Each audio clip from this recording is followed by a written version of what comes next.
ఈరోజు మన దగ్గర విజయలక్ష్మి గారు ఉన్నారు, ఆధ్యాత్మికవేత్త. Hi madam. హాయ్ అమ్మా. నమస్తే. సో ఈ నెల 10వ తారీఖు గురు పౌర్ణమి. గురు పౌర్ణమి అంటే ఏంటి? అసలు గురు పౌర్ణమి విశిష్టత ఏంటి మేడం? మనకి గురువు ఉమ్, వ్యాసుడు.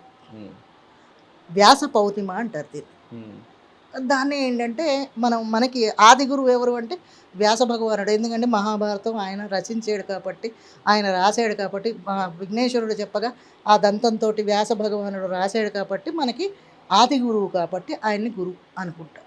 అందుకనే గురు పౌర్ణమి రోజు ఒక ట్రెడిషనల్గా కస్టమ్గా పెట్టుకున్నారు. ఏంటంటే కనీసం ఆ రోజైనా తలుచుకుంటామని. మనకి చదువు చెప్పిన గురువు కానీ, తర్వాత మనకి మంత్రోపదేశం చేసిన గురువుని కానీ కలిసి వాళ్ళకి ధన్యవాదాలు చెప్పుకోవాలి. ఎందుకు అంటే మనకి తెలియడానికి కారకులు ఎవరు? గురువు. ఈరోజు నేను మాట్లాడడానికైనా, నువ్వు నన్ను అడగడానికైనా, నువ్వు ఎంతో ఇంత చదువుకున్నావు కాబట్టే కదా. నీ గురువుకి నువ్వు దండం పెట్టాలి ఆ రోజు, ఒకరోజైనా కనీసం. ఇది గురు పౌర్ణిమ అంటాం. ఆ పౌర్ణమి రోజు ఏంటంటే మళ్ళీ మన కస్టమ్స్ ఏంటంటే ఉపవాసాలు ఉండడం, గురు పౌర్ణమికి పూజలు చేయడం. ఎప్పుడైనా సరే చూడండి, అమావాస్యకి పౌర్ణమికి అమ్మవారి పూజే చేస్తారు. చెప్పాను కదా, ఎందుకంటే ఆ టైంలోని ఈ గ్రహాలన్నింటిది క్షీణిస్తుంది బలం. అప్పుడు ఏంటంటే దుష్ట శక్తులకి కొంచెం పవర్ ఎక్కువ అవుతుంది. ఎప్పుడైనా సరే చెడు జరగాలన్నా, మంచి జరగాలన్నా అదే టైం. పౌర్ణమి రోజు ఒక్కసారి నారాయణ అని నోట్తోటంటే 1,00,000 సార్లు చెప్పినంత ఫలితం ఉంటుంది. అదే అమావాస్య రోజు ఏంటంటే లయకారకుడు శివుడికి కనుక శివనామం బీజాక్షరాలే అక్కర్లేదు, పంచాక్షరి మంత్రం ఉంది, ఓం నమ శివాయ అంటే చాలు, అది 1,00,000 రెట్లు నీకు ఫలితాన్ని ఇస్తుంది. ఒక్కసారి చెప్పుకుంటే చాలు. ఏమీ లేదు, ఆ నారాయణమూర్తి విగ్రహం ఏదో ఒకటి ఉంటుంది కదమ్మా, నీకు ఏది నచ్చితే అది. లేదు, ఒక రావి చెట్టు దగ్గరికి వెళ్ళండి. రావి చెట్టులో 3 దేవతలు ఉంటారు, బ్రహ్మ విష్ణు మహేశ్వరుడు. ఆ రావి చెట్టు చుట్టూ 3 ప్రదక్షిణాలు చేసి ఒక చెంబుడు నీళ్ళు పోసిన ఆ ఫలితం ఇస్తాడు. అందుకని ఆ పౌర్ణమికి అమావాస్యకి ఇవి చేయాలి. ఆ రోజు కూడా ఉపవాసం అనేది ఎందుకు పెట్టారంటే అమావాస్యకి పౌర్ణమికిను 15 రోజులకు ఒకసారి మన కడుపు కొంచెం కాలిస్తే దానంతట అదే ఇమ్యూనిటీ పవర్ని బూస్టప్ చేసుకుంటుంది, పెరుగుతుంది కదా. అందుకని ఇప్పుడు ఏంటంటే కడుపు క్లీన్ చేయడానికి మిషన్స్ వచ్చాయి. అప్పట్లో ఇవేం లేవు కదా. మనంతట మనమే ఫాస్టింగ్ చేసి మనం ఏవేవో తింటాం, అవన్నీ శుద్ధి అవ్వాలి అంటే ఉపవాస దీక్ష ప్రారంభించాలి. మంచినీళ్ళు కూడా తాగేవారు కాదు. ఇప్పుడు మన వాళ్ళు ఉపవాసం చేస్తే కాఫీలు, టీలు, జ్యూసులు అన్నీ వేసేసుకుంటున్నాం కడుపులో. అది ఉపవాసం కాదు.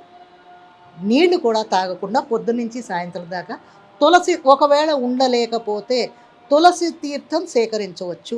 తులసిని వేస్తే అది తప్పు కాదు. తులసి తీర్థం మెడిసినల్, తప్పు కాదు. అప్పుడు ఏంటంటే ఈ లోపల ఉన్న మన పేగులన్నీ క్లీన్ అవుతాయి అని. ఒక రోజుకి ఏం అయిపోదు. సాయంత్రం మనం మొత్తం కటిక ఉపవాసం మనం చేయకూడదు, ఎవరైనా సరే. సాయంత్రం ఏదో ఒకటి ముగించద్దు, మితంగా. సాయంత్రం తినమన్నారు కదా అని పంచభక్ష పరమాణాలు వండుకొని తినకూడదు. పొద్దున నుంచి ఉపవాసం ఉన్నావు కదా, పేగులు ఎండి ఉంటాయి, ఇవన్నీ వేయకూడదు, స్మితంగా తినాలి. రేపు మార్నింగ్ నీ ఇష్టం. ఈ దీక్ష పెట్టారు ఉపవాసానికి. ఎప్పుడైనా సరే ఉపవాసం చేసినప్పుడు మైండ్ డైవర్ట్ అవ్వకుండా దేవుడు ధ్యానంలో ఉండాలి. అలాగని నువ్వు గుడిలోనే ఉండాలి అని అక్కర్లేదు. నువ్వు వెళుతూ కూడా, నువ్వు జర్నీ చేస్తూ కూడా ఆ దేవుడు స్మరణ చేసుకోవచ్చు. నీ ఇష్టం. నారాయణ నారాయణ అనుకో, లేదా గోవింద గోవింద అనుకో, గోవిందనామాలు చేసుకో, ఏదైనా చేసుకో. గురు పౌర్ణమి రోజు గురువుని ధ్యానించుకోవాలి. గురువు అంటే దత్తాత్రేయుడు. కొంతమంది సాయిబాబా కూడా అంటారు. నేను సాయిబాబా అని నమ్మను. అంటే ఎందుకు నమ్మరు అని అంటే అది నా ఇష్టం. దత్తాత్రేయుడు ఉన్నాడు, నమ్ముకోండి. ఎవరు కాదు, వ్యాసుడే గురువు. లేదా మన గురువులు ఉన్నారు, లేదా ఆది గురువు విష్ణువును శివుడే ఉన్నారు, వాళ్ళే ఉన్నారు, అంతే. వాళ్ళని పూజించుకోండి. అంతేగాని వేరే అని లేదు. మీకు చదువు చెప్పిన గురువులు, ఇప్పుడు మనకి కావాల్సింది గురు బ్రహ్మ, గురు విష్ణు, గురుదేవో మహేశ్వర అన్నారు. ఆయనే అన్నీను. మనకి టీచర్స్, మనం ఉన్న ఊర్లో మన టీచర్స్ ఉంటే ఆయనకు వెళ్ళి దండం పెట్టచ్చు. మీకు చేతనైతే ఓ పండోకాయో దక్షిణ ఇవ్వండి. ఆ రోజైనా గురువు గారికి తీసుకెళ్ళిస్తే ఆయన సంతోషిస్తాడు. చదువు చెప్పిన గురువులు మనం ఇంత పెద్దవాళ్ళం అయ్యాం అంటే వాళ్ళకి సంతోషం కదా. సో వాళ్ళ దగ్గరికి వెళ్ళి పంచుకోండి. గెట్ టుగెదర్లు పెట్టుకుని మనం తినేయడం కాదు, గురువుని సత్కరించాలి. అందుకని ఈ గురువు రోజు స్కూళ్ళలో కూడా గురు పౌర్ణమి రోజు చేస్తూ ఉంటారు కదా ఉమ్, గురువులకి ఆ, సన్మానాలు, శాలువు కప్పి. ఉమ్, శాలువులు ఏం కప్పక్కర్లేదు, ఒక పండో కాయో తాంబూలమో ఇవ్వండి, సంతోషిస్తాడు. సార్ నేను మీరు చదువు చెప్పినందుకు నేను ఇంత వాడిని అయ్యాను, నేను ఇలా చేస్తున్నాను అని చెప్పండి. దండం పెట్టండి, గురువుకి దండం పెట్టచ్చు, తప్పేం లేదు, పెట్టి మీరు ఇవ్వండి. గురువు ఏ జాతి వాడు అని చూడకూడదు, గురువు గురువే, అక్కడ జాతి విభేదం చూపించకూడదు. ఉమ్, మనకి చెప్పిన గురువు అక్కడ గురువే, అంతే. అవును.